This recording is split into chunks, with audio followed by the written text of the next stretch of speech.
Selamat mendengarkan.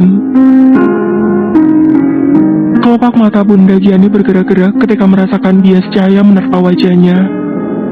Lampu yang berasal dari ponsel milik Arlan memang cukup terang, sehingga membuat ibu mertuanya itu sedikit terganggu dan membuka matanya secara perlahan.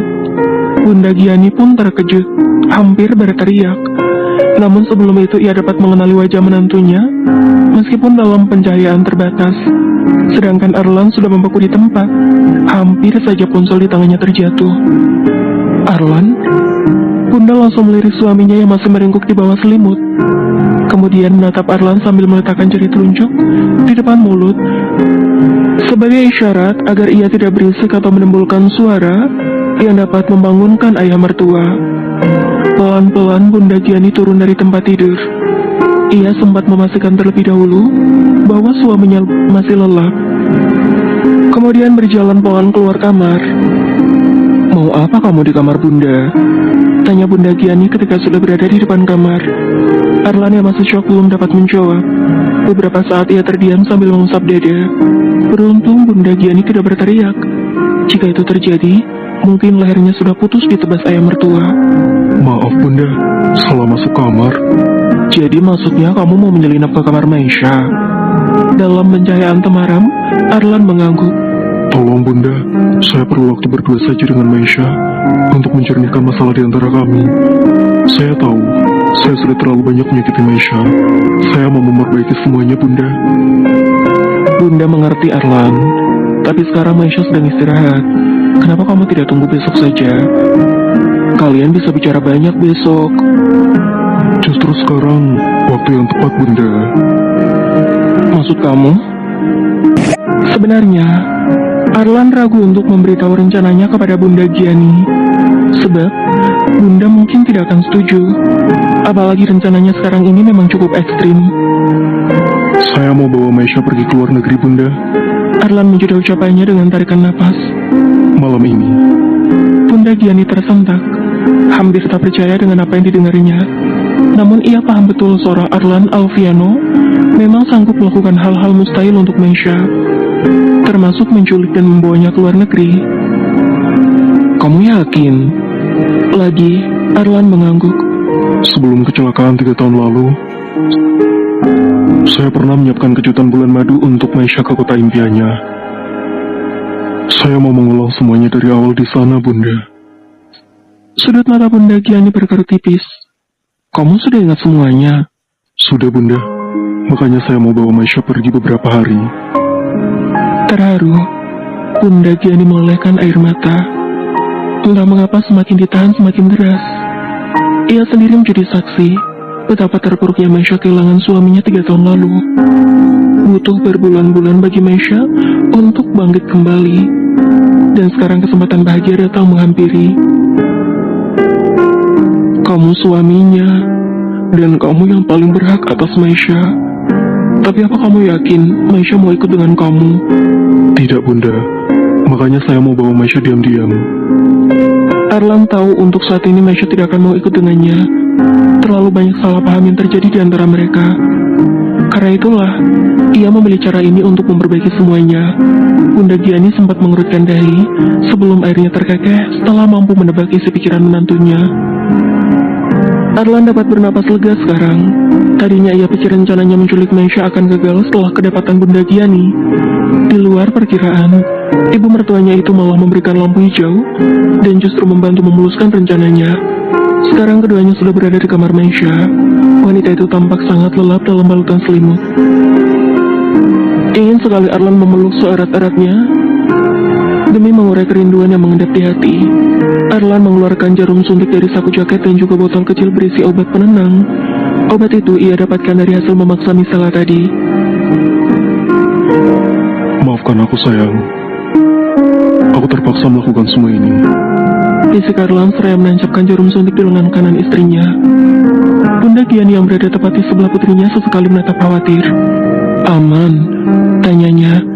Sejenak Arlan melirik wanita itu. Aman Bunda. Ini yang kasih Misela. Katanya ini obat penenang yang paling aman. Bunda Giani mengangguk paham. Ia percaya dengan Misela yang merupakan sahabat Maisha sejak kecil. Bunda Bunda juga berteman sangat baik dengan kedua orang tua Michela.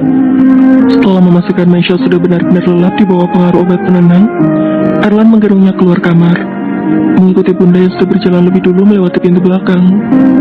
Malam ini, Bunda benar-benar membantunya membawa kabur Meisha, hingga akhirnya misi selesai. Erlan membaringkan Meisha di kursi belakang mobil. Sebuah bantal boneka ia gunakan untuk menyangga kepala istrinya itu. Andre yang duduk di kursi kemudi hanya dapat menggeleng tak percaya melihat kelakuan Erlan yang berkolaborasi dengan ibu mertua.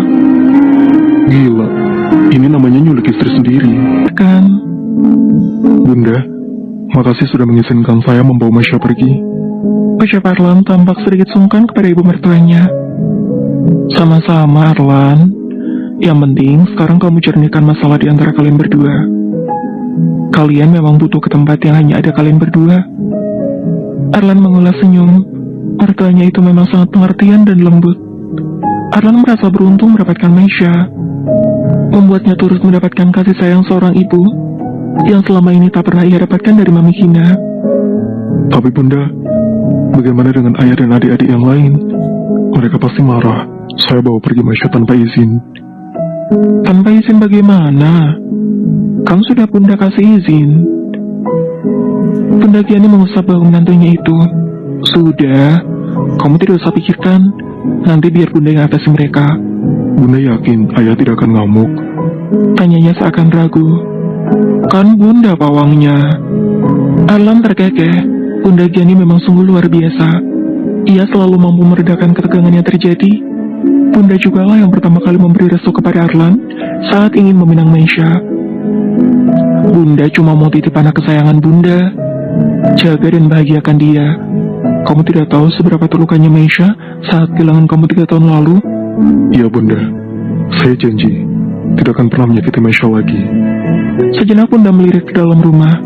Takutnya jika salah satu penghuni rumah menemukan mereka di sana, bisa gagal rencana bulan madu Erlan dan Meisha. Sekarang cepat berangkat. Erlan akhirnya berpamitan dengan Bunda Giani. Sebelum pergi ia mencium punggung tangan sang bunda. Terima kasih Bunda. Iya nak, kalian hati-hati ya. Kalau sudah sampai kabari Bunda. Erlan mengangguk seraya tersenyum. Lalu bergegas menuju mobil yang terparkir dari jarak beberapa puluh meter dari mereka. Ayo jalan Dre. Ujar Erlan sesaat setelah naik ke mobil. Ia meletakkan kepala Meisha di pangkuannya. Kok tadi lama sih? Tanya Andre. Ia cukup heran dan bertanya-tanya, mengapa Erlan menghabiskan waktu hampir 1 jam untuk bisa membawa Meisha keluar dari rumah. Sempat salah masuk kamar mertua. Spontan saja mulut Andre terbuka, bola matanya membulat. Ia langsung menoleh ke belakang. Maksudnya kamu salah masuk ke kamar dokter Alan? Iya, untung cuma Bunda yang bangun. Andre semakin terbelalak. Tak terbayangkan betapa paniknya Erlan saat menyadari telah salah masuk kamar. Pasti kalang kabut. Gila, untung tidak salah culik kamu. Bisa ditebas mertua kalau sampai nyulik Bunda Giani. Erlan terkekeh membayangkan ucapan Andre. Ayah mertuanya itu memang memiliki kadar posesif yang cukup tinggi. Bahasnya sambil jalan aja. Ayo cepat jalan ke bandara, Dri. Waktu kita tidak banyak. Baru tersadar dengan waktu, Andre segera menyalakan mesin mobil. Kemudian melaju di keheningan malam. Sepanjang jalan menuju bandara, Erlan terus memandangi wajah polos Meisha yang lelap di pangkuannya. Sebelah tangannya bergerak, membelai kepala yang terbalut hijab. Kemudian turun membelai wajah. Erlan begitu mengagumi setiap pahatan indah wajah istrinya itu. Yang paling ia suka adalah bibir dan hidung. Rasanya sudah tidak sabar waktu berdua saja dengan sang istri, mewujudkan keinginan Meisha untuk berbulan madu di kota impiannya, dan tentunya melewati malam pertama yang tertunda selama 3 tahun. Saat ini keduanya sudah berada di kabin jet pribadi yang mewah. Kabin yang disulap menyerupai kamar hotel itu benar-benar menawarkan kenyamanan dan berbagai fasilitas. Pesawat itu sendiri sudah mengudara selama 8 jam. Namun Meisha belum juga terbangun. Efek obat penenang yang tadi disuntikan Erlan membuat Meisha tidur nyenyak. Erlan melepas hijab yang menutupi rambut istrinya, lalu menarik selimut yang melorot dan membalut tubuh mereka. Udara di dalam kabin cukup dingin. Jika saja Meisha tidak sedang dalam keadaan tidur, mungkin sudah terjadi sesuatu yang paling diinginkan di antara mereka. Sejak tadi Erlan terus menciumi wajah polos itu. bermula dari kening, kelopak mata, pipi, dagu, dan bibir. Begitu terus berulang-ulang, tak ada kata cukup, hingga akhirnya Maisha mulai menunjukkan respon dengan gerak tubuhnya. Ia menggeliat pelan ketika merasakan benda kenyal dan lembut bermain di wajahnya. Perlahan kelopak matanya terbuka, pandangannya bertemu dengan sepasang manik hitam yang menatapnya lembut. Kamu sudah bangun sayang? Bersambung.